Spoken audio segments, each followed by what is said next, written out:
All right, we got a lot of changes coming March 7th. This is the first time this has happened forever for Social Security since what, 1935? So, never happened. So, what's happening March 7 there? Social Security is making a bunch of changes. They've got rid of a lot of people. They even before Doge and Elon Musk came in, they were at a 50-year low in terms of staffing. Politicians have been trying to destroy Social Security since 1935 on and off. And, they're trying to give it over to Wall Street. Um, so this is their next plan is to make it as small as possible so they can drown it in the bathtub, as they used to say. I think they still say that. So what it does all this mean for you? So I'm going to give you some tips, tricks, and secrets on how to navigate the system, which was difficult before, but now it's probably going to be about 100 times more difficult for a lot of people out there. And there's going to be a lot of mistakes happen because when you do a major overhaul of anything this large, the one of the largest programs in America, stuff is going to happen. Usually bad stuff, unfortunately. And so I'm going to teach you all the tips, tricks, and secrets I learned working on the inside for a few decades. And that way you and your loved ones will at least fare a little bit better than those people that don't know. Okay, so what's going on? March 7, there's a bunch of stuff happening. One of the things that people are going to have a hard time with is Medicare. Starting next month, they are going to pretty much automate a lot of Medicare applications. So if you're filing for Medicare alone, AI is going to do it. Usually since the invention of Medicare in 1965 by LBJ human beings. When you file an application for Medicare, a human being looks at it and checks it and everything like that and approves it or whatever. Usually Medicare, if you're insured for it, then it gets approved. But now they're going to have AI do it. And one of the big things about that, one of the problems of that is when you file and you talk to human being, they usually say, wait a second, I notice your work record here that you're working. Do you have health insurance from work? Yeah, I have health insurance work. Is there 20 employees, at least 20 employees at your work? Yeah. Okay. Or is your spouse working? Yeah. Do you have health insurance from your spouse's work? Yeah. 20 more employees? Yeah. Okay. Then rip up the Medicare application and you don't need it. Go on your way. Come back when you no longer have that creditable coverage 5 years from now, 10 years from now. Save yourself over $2,000 a year. Medicare this year, Part B, is $22.90. But I have a feeling with AI taking over all of that, when AI hallucinates, as they say, there's going to be a lot of people that are paying for Part B that shouldn't be paying for Part B. That's number one, unfortunately. So if we get the information out there to the people that are about to sign up for Medicare and we tell them, hey, wait a second, should you even bother filing online because AI is just going to process it and they're not even going to pay attention that it's not money to them and the government wants your $22 and so they're probably just going to go ahead and approve it anyway. So we need to get that information out there. So if you have a friend or family that's about to sign up, and if they really need to sign up, then they really need to sign up. And what one of the problems is, another Medicare one I'll get into here in a little bit, is that a lot of the offices, so they're rolling out two things. They're calling the National Appointment Scheduling Calendar, so national, and then there's also a National Workload Management System. Okay? So these are two different things. I know you don't care about what they're called, but what they are basically is if you called Social Security the 800 number, they scheduled an appointment. Okay, fine. Since the beginning, 1935, you called and scheduled an appointment. You got an appointment at your local office, and your local office knew, what was going on in your particular state, any type of state supplements or state issues or anything like that. But now they're going to be going to a national routing system. So you could be in Florida and your case is going to be sent to Washington State, to Nebraska, to Kansas or something. And so there's no telling where your case is going to be. And I have a feeling, eventually I think this might be a good thing. Me and a bunch of people that worked at Social Security always said there should be kind of this workload mobility. I think it's a good thing. Eventually, once it's worked out, but until they get all the bugs out, I think there's going to be a lot of mistakes happen. A lot of people are going to be losing their cases. You call up and say, yeah, I filed for this. And where is it? If you call your local office, where is it? Oh yeah, it's a yeah. It's John two cubicles down. I I'll go knock on his cubicle and see what's going on with it. Now, I don't know where it is. Somewhere in the country, Guantanamo Bay, Cuba, maybe. Um, so yeah, until they get all the bugs out, I think it's G. It's going to be difficult. So we're going to give you some tips, tricks, and secrets on how to do that. Okay. So, and then for the management part of it, so there's a national workload management, which is a good system. When I was at Social Security, I helped design one of the paperless systems that Social Security currently uses. But there's workload management system. So if you're currently receiving benefits, you should be okay in case unless something happens, in case you're receiving, retirement benefits, and then you're eligible for spouse benefits, then guess what? You're going to have to go through all this nightmare. If you're receiving retirement benefits and then your spouse or divorced spouse passes away and you're entitled to surviving spouse benefits, then you're going to have to go through all this nightmare. If you become disabled, you need to sign up for Medicare, whatever the case may be. If you were someone, have to go in there and get something done, then you are at the mercy of this new system that is still getting its bugs worked out. Okay? So here's some of the ways you can get around this by going to your local office. But a lot of local offices are sending people away. And I'm going to, with the magic of AI, I am going to show you there's over 200 offices in the country. And I'm going to show you who runs every single office in the country. Over 200 offices. I'm going to show you who is responsible for each one of those offices here in a second so you know who to contact. So if you go to your local office, they're probably going to send you away. They're going to say, yeah, we don't do appointment. We don't take walk-ins anymore. My office, if you stepped your pinky in before 4, you got taken care of that day. We took care of you. Now doesn't matter what time of the day you show up. If you know you don't have an appointment, then they don't want to see it. And here's some of the tips, tricks, and secrets that if you have some type of dire need, so you or someone you know have some type of dire need, you go to the local office and you say, okay, I need my check. I just lost my job. I need my Medicare to start here within the next week. Because I'm over 65 and I was smart and I didn't need Part B because I had health insurance through my work or my spouse's work and all that.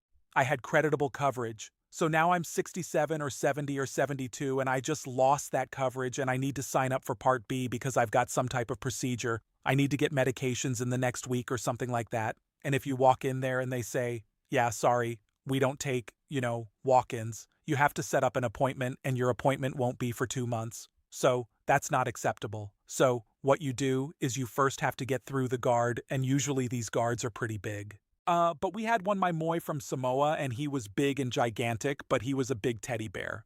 So hey, what's up, Moy? So there's certain keywords that you can use to get through these big guards, and that is dire need eviction. I need my medication. And here I'm going to show you who runs your local offices. And this is one of the tricks to get in there and get the help you need is to find these are the guys and gals who run the 1,200 offices. 1,200 plus offices throughout the country. These are the guys and gals. It's obviously over the last few decades, none of these people have done anything to fix Social Security, particularly in terms of what's going to happen here in 83 more checks is everybody's Social Security is going to be cut. Actually, was it the CBO? The Congressional Budget Office just came out with a new report yesterday, day 4 yesterday, that said no, it's not in 2033. They said it's 12 months going to 12 months earlier. So this should say only 72 more or 71 more checks, and then your check is going to be cut. And they say 20 by 21%. But this is the numbers I'm using is from the Social Security trustees. So they use Calcula. Their calculations are a little bit different. One says 12 months earlier, but 21%. The other one says 83 months, but 23%. And Social Security trustees is going to come out with a new report here in about a month or two. And I think I'm definitely going to have to, every single month I take this and I change it by 1 month. And I think when the Social Security trustees report comes out, I'm going to have to change it by 10 days or so. So that's unfortunate. And why? because none of these guys did anything for the past 40 years to fix it. And including all the people in the back, your House of Representatives and your senators, those are the people who own your local Social Security office. They are the ones that provide resources. The Social Security employees, don't take it out on them. Unless they're bad employees, and then you tell somebody they're rude or something. Don't. Yeah. Doesn't matter how stressed they are. Don't accept people being rude or not helpful. But all offices are inundated. So basically what the agency has decided to do is, what do they say? Shuffle the deck, tears the deck chairs on the Titanic. That is the strategy right now. Okay, we were already barely above water when the current administration came in. Elon Musk took his chainsaw, relocated thousands of people out of the agency, as we say in the Marine Corps, relocated them. And then everybody said, oh my gosh, there's nobody pick up at the phones. There's nobody at the offices. We can't get help. We're losing our money. We're not getting the right benefits. We're getting wrong question. We're getting incorrect questions when we call. We're having to go to Ed on YouTube to get the correct information, which is completely, that this channel shouldn't even need to be here exists. Unfortunately, we do need to be here. And so in all of that, they said, okay, well, what could we do to pretend like we're kind of doing something and making something more efficient, perhaps? Or then they're shuffling unfortunately, the deck chairs on the Titanic. And what I see as the end goal for this, the end game is they are going to start trying to close down offices again. So they're going to say, okay, we've routed all of this to AI and, we just don't pick up the phones anyway. And we're going to find people that don't even know what the programs are to answer the calls and maybe outsource them, wherever. And so if we're going to need to do that, we don't need that office in Dallas. They've only got, 50% of, the people coming in as they used to. Yeah, because nobody can go in. So let's just go ahead and close down that office, and we'll close down that office, and we'll close down that office, and then invariably customer service will get worse, particularly for those particular people in those particular areas. And again, that's the goal, is to attack Social Security, call it, a Ponzi scheme, all of the rest of it, which, I mean, if you change what a Ponzi scheme is, you can call it, you can call this a full set of hair, but it ain't. So attack. And so these guys on Wall Street can get it. And so that's kind of the game plan. But people in our community are smarter than that. So if you need something, again, you get by the guards and you say those dire needs. You say, hey, I've got an eviction letter. I need to see somebody. I need to sign up for Medicare, for instance. And if I don't get this done today, I won't be able to get my medications in time or see my doctor and get my surgery or my procedure I need done. If you just lost a spouse and therefore that check was withheld because you just lost your spouse, then you say, hey, I got to be able to pay my rent. I'm going to be homeless if I'm not able to file for survivor benefits, become disabled. I need to file for disability. It already takes 6 to 9 months to get a disability decision. I want to speak to someone to get that process at least started. Okay? So eviction any type of dire need like this, and mention the guys and gals that own the office. So what you can do is call your politicians. And this is called a congressional, where if you have a case that's pending at Social Security and it's been pending for a while, then you call your congressperson, the ones that go to D.C., one of your 2 senators or your House of Representatives, and you say, hey, I've got this issue with Social Security. Most of them, I think all of them, have on their websites, they have, I need help with a federal agency. So you click on that, you put down your case, what you need help with. They don't read it. They just forward. They just say, oh, Social Security, and they just forward it. Social Security, the headquarters in Baltimore, and then Baltimore sends it down to your local. Well, now they're not going to send it to the local office. They're going to send it wherever in the country your case is. And hopefully they get it done. So those type of things, dire need, congressionals, PR type issues. So, if it's like, "Hey, if I don't get in and get this, that, and the other, then I'm gonna contact, the local news or something like that, or, yeah, contact Ed or, and then we'll make a big fuss about it, and hopefully you'll get what you need to get." Alright, this is what we got coming. Yeah, it's unfortunate. A lot of people not gonna be hurting. So, let's see what we can do to at least help some people in those situations today. Yeah, don't call. Yeah, don't forget, call people. Let's see. Maria is a divorced 59-year-old woman, married 9 years, 8 months, qualified to collect survivor benefits. Ex passed 35 years old in 2007. No, because you put down there divorced. If so, are you were divorced from that person? I've had this happen before. It's like divorced, and okay, you were married a second time, and then you got divorced, and that's what you mean by divorced? Then we need to ask more questions. But if you divorce from that particular person, then no, you had to be married to that person for 10 years. So this is kind of the insider things that AI just doesn't know. Unfortunately, you had to be married to the person for 10 years if it's a divorce type situation. If you were married to that person when they passed away, then you just had to be married to that person for at least 9 months. So, and yeah, some of our regular viewers come in here says, yeah, the 10-year requirement is strict for divorced spouse benefits unless they're caring for a deceased child. Yes.